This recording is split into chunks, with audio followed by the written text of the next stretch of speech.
You try to rip me off? That's what you want? Fucking puto! Bayatkan seorang perempuan bernama Riley yang saat itu sedang bertarung melawan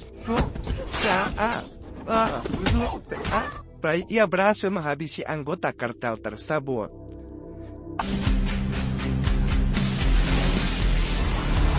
Kemudian Riley berjalan ke lingkungan kumuh dan masuk ke dalam mobil. Setelah membersihkan dan menstaples lukanya, Riley tak sengaja melihat sebuah. Hingga di waktu yang sama, Riley pun langsung teringat tentang kejadian Riley dan putrinya yang baru saja berbelanja bahan makanan termasuk kue akan pulang. Mereka dilabrak oleh seorang ibu-ibu bernama Knox serta tampak kesal karena Riley telah mengambil lahan parkirnya ditambah Riley Riley hanya bisa meminta maaf walaupun Bun Knox. Setelah itu Riley mengajak anak-anak. Hati percikan. Run, go.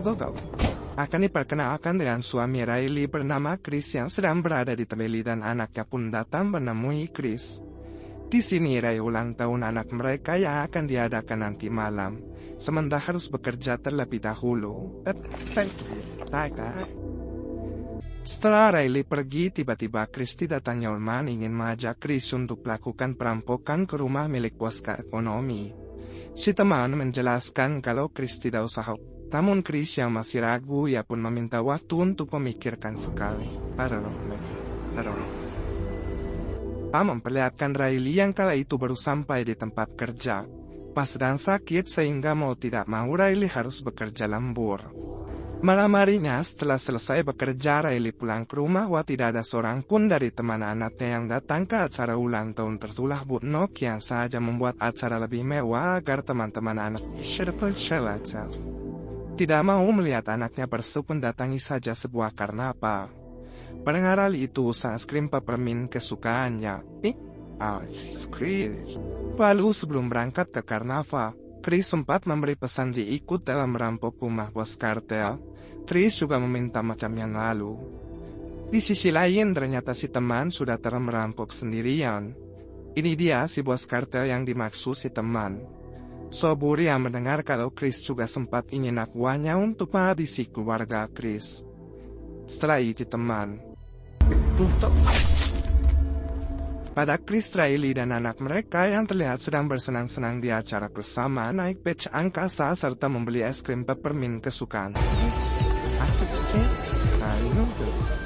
Nama Bor sudah ada di lokasi karnaval untuk menghabisi keluarga Chris. Keluarga Chris berjalan ke mobil untuk pulang, mereka pun langsung diberondong-berondong.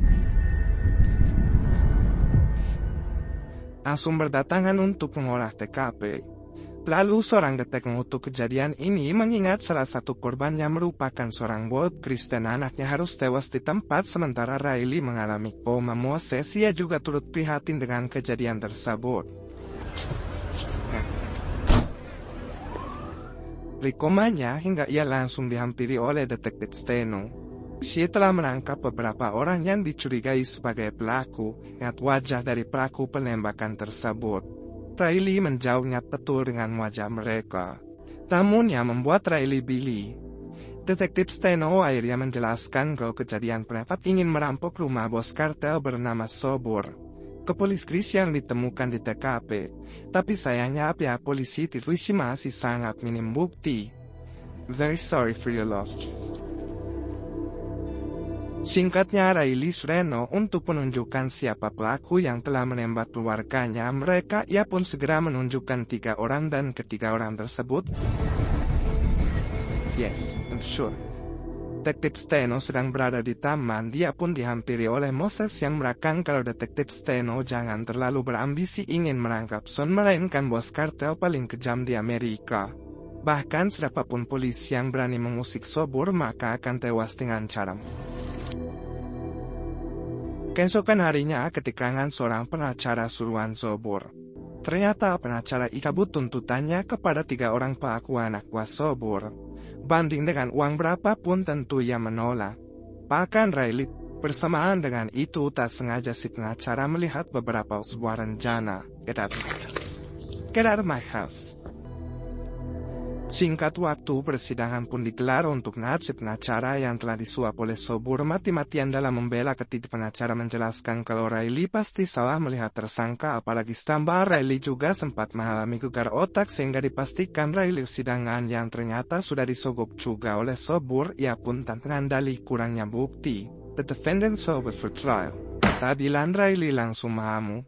Ia menjadi hilang kendali sambuan This man killed my family.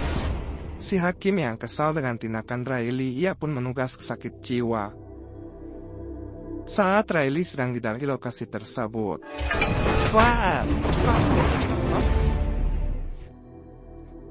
adegan berpindah ke film saat Riley sedang mengobati luka di pahanya. Setelah itu, ia berencana mencari keadilannya sendiri. Di sisi lain, detektif Steno di sebuah karnaval. Ternyata korbannya adalah Tri. Melihat itu semua, detektif Steno dan Moses tentu ingin membalas dendam. Dan diperkenalkan dengan salah satu agen FBI bernama Lisa, bersenjata militer. Tak lama, salah satu rekannya menghampirikan senjata itu merupakan seorang wanita. Ternyata pelaku kamera. Mengetahui hal tersebut, Lisa pun segera menghubungi Wan. Michael. Ternyata Riley sedang menyandra seorang hakim yang dulu pernah disuap. Oleh ini seharusnya malu mempunyai seorang hakim korup seperti dirinya. Dan menukar keadilan dengan uang yang tidak seberapa, wajib untuk dibank karena ia sudah menyimpan bom di rumah si hakim. He didn't serve justice, Your Honor. Pun segera meledakkan rumah tersebut. Di sisi lain, FBI dan detektif kepolisian terlihat di sini. Lisa si FBI mengatakan kalau dalam beberapa tahun kebelakang, seperti ia pernah mencuri uang di bank Emo lalu kabur ke Riley banyak pelajar ilmu bela diri dan hal itu bisa dilihat dari shipment MMA. Artinya Riley hebat seperti sekarang untuk membalas dendam. Sementara alasan FBI harus turun senjata militer.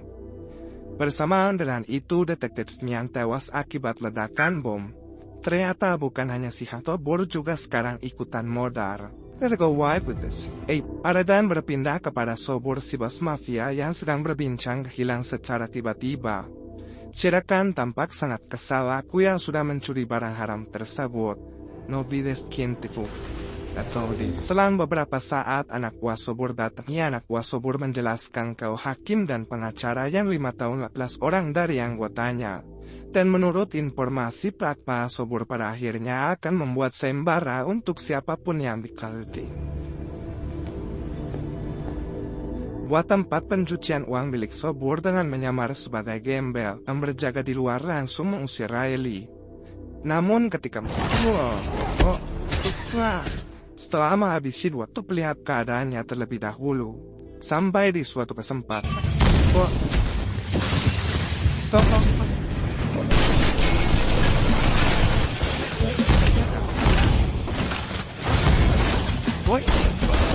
Mereka tetap hidup agar kejadian ini dilaporkan kepada Sobur. Orang tadi pun melaporkan kepada Sobur kalau tempat pencucian uang milik Ota di sana telah tewas dan hanya menyisakan dirinya seorang. Melainkan membakarnya. Mendengar itu semua, tentu sampai nekat ini. Dan mulai banyak penyiarkan mengenai kasus pembunuhan yang belakangan ini di tanggapan kalau Riley melakukan hal itu dengan motif balas dendam Adilon. Adegan kembali ke kelompok Lee pasti akan mengincar gudang penyimpanan milik mereka. Untuk bom di gudang tersebut karena Sobur sudah tidak sabar ingin melihat Riley Shozo. Si FBI, detektif Steno dan satu orang hacker sudah mencoba melacak curiga dengan lokasi para tunawisma karena dari 3 bulan terakhir. Padahal sebelumnya lokasi tersebutlah yang paling banyak terjadi. Tidak yakin kalau Riley selama ini tinggal di lokasi tersebut. Dengan kembalinya Riley ke Amerika. Kemudian hacker yang banyak sekali mendukung tindakan Riley karena mereka menganggap Riley juga hanya fokus menghabisi orang-orang jahat. Datangi lokasi para tunawisma berharap bisa menemukan Riley di sana. Sesampainya di lokasi ada seorang pria lagi di wilayah ini, yaitu semenjak mereka kedatangan seorang malaikat. Lisa semakin yakin kalau malaikat yang dimaksud adalah Riley. Di sisi lain dugaan soal gudang penyimpanan barang haram milik Sobur. Riley masuk ke dalam jaga hingga membuat Riley sadar kalau dirinya pasti sedang dijebak. Saat Riley sudah masuk ke dalam, ia pun dengan segera meledakkan tempat tersebut. Setelah itu Riley sudah hangus terbakar. Mendengar itu semua, Sobur dua anak buahnya tersebut. Namun faktanya Riley masih akan terjadi. Riley yang tak sengaja melihat dua anak buah Sobur paling substansi. Di suatu kesempatan Riley berhasil mengadang mobil anak buah Sobur hingga itu. Singkatnya, dengan memanfaatkan mobil rumah pribadi Sobur lalu menghabisi beberapa penjaga. Setelah itu Riley kembali memberontak dengan melawan para anak buah Sobur. Sampai di suatu kesempatan, namun tiba-tiba fokus Riley harus terganggu setelah putri Sobur.